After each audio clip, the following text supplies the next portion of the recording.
Crimes of the Educators by Sam Blumenfeld and Alex Newman. Over the past several years, state capitals and local school districts have become battlegrounds, as parents and teachers have joined in a massive rebellion against the imposition of Common Core state standards. Dubbed ObamaCore by critics, the Common Core scheme to enlist state governments in enforcing national education standards and curricula has been lavishly funded with over $2 billion in grants from Microsoft billionaire Bill Gates. Members and officials of the liberal left teachers' unions, some of President Obama's staunchest supporters, have joined with conservative organizations and Tea Party groups to stop defund and roll back Common Core at the state and national levels.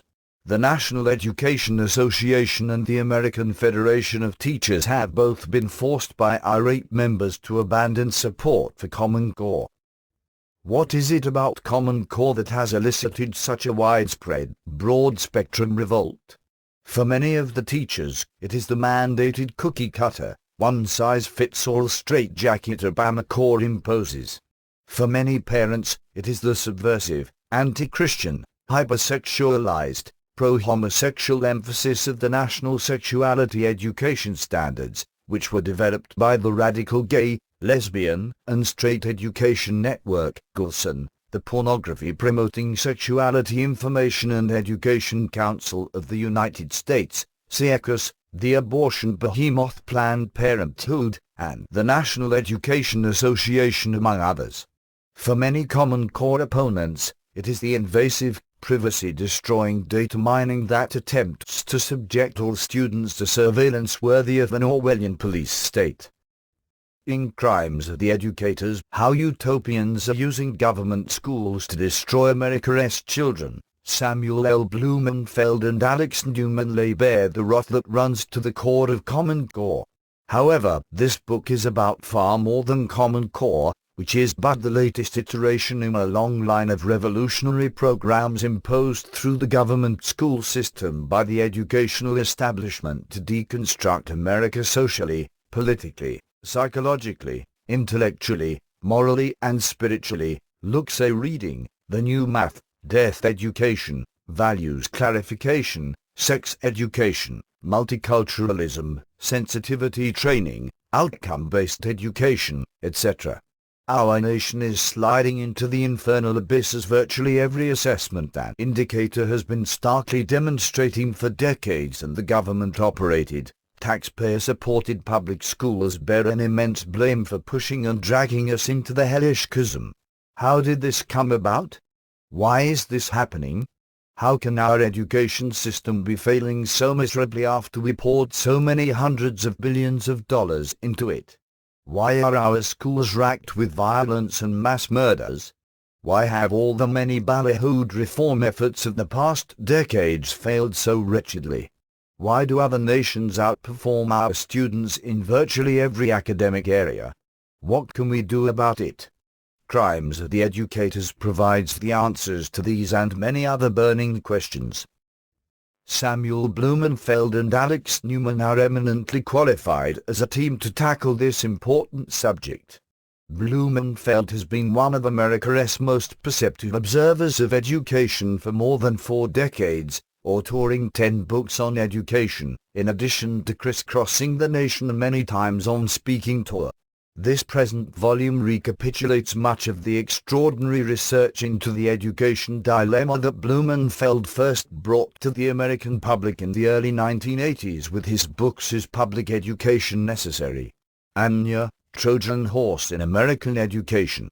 As no previous writings had done, these 2 volumes lifted the lid and exposed the long-range seditious, statist scheme to overthrow the twin pillars of our society, faith and family.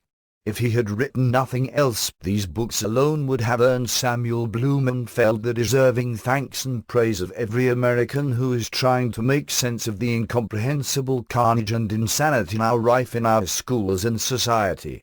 However, he did much more.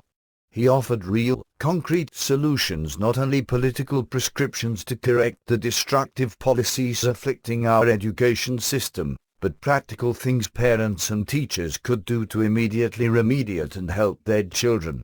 Blumenfeld's pioneering books on phonics, tutoring, and homeschooling helped launch the homeschooling movement and have helped hundreds of thousands of students of all ages learn to read and to lead productive lives. He has also been a contributing writer to this magazine since the New American was founded, and before that, to our predecessor magazine, American Opinion. Alex Newman is well known to readers of the New American for his penetrating articles regarding Common Core and other education issues. He is a brilliant young, multilingual, multi-talented journalist who shows an insightful and authoritative grasp of a wide array of complex subjects, from global warming and geopolitics to international monetary machinations, terrorism, and much more. More at risk than ever. In 1983, the National Commission on Excellence in Education issued its shocking report A Nation at Risk, The Imperative for Education Reform. Among its most damning indictments, which Blumenfeld and Newman quote, is this alarming statement summarizing the dire reality of the statistical evidence. The educational foundations of our society are presently being eroded by a rising tide of mediocrity that threatens our very future as a nation and a people. If an unfriendly foreign power had attempted to impose on America the mediocre educational performance that exists today, the report continued, we might well have viewed it as an act of war. The erosion of our educational foundations and the mediocrity that the Commission decried are undoubtedly viewed as an act of war by Blumenfeld and Newman, as they less than subtly suggest right from the get-go in the title itself, Crimes of the Educators, and as they then make abundantly clear in the more than 300 pages that follow. But the erosion and mediocrity were not the result of war by an unfriendly foreign power. They were, and are, the result of war by an unfriendly domestic power, a subversive fifth column of socialist educators who detested America, its Christian foundations, and the American founders' design of limited, constitutional government that thwarted their plans for social engineering and central planning. Paranoia? Wild conspiracy theory? That what those with a vested interest in perpetuating our nation's suicidal descent will say, of course. However, the evidence assembled by the authors speaks for itself literally. Blumenfeld and Newman name names and provide copious documentation and quotes from original sources.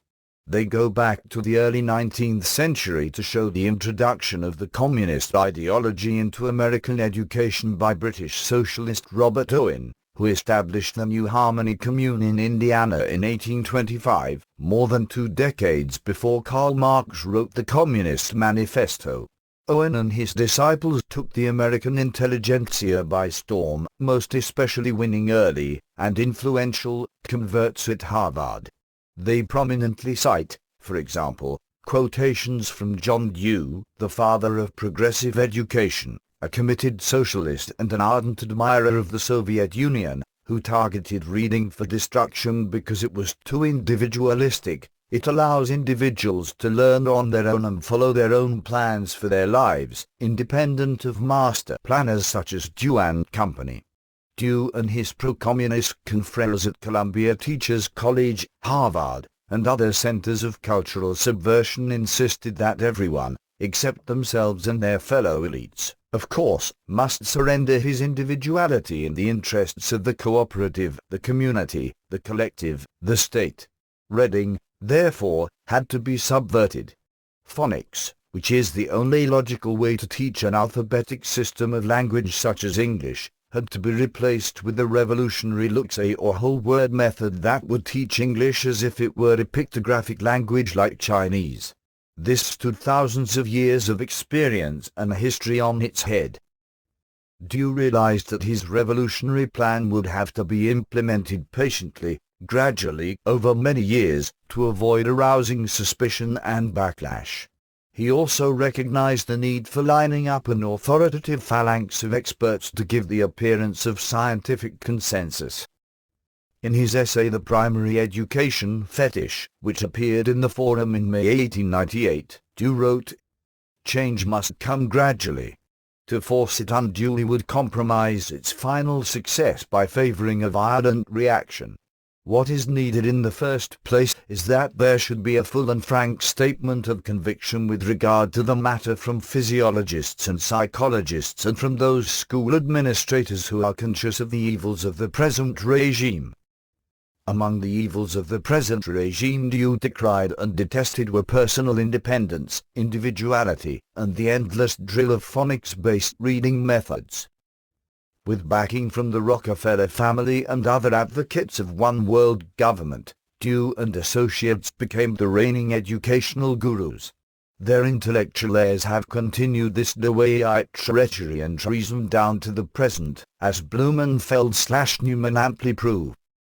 One of the many more current examples of the ongoing Deweyite scheme to dumb down and socialize America is the Obama administration's full embrace of UNESCO's subversive sustainability education program.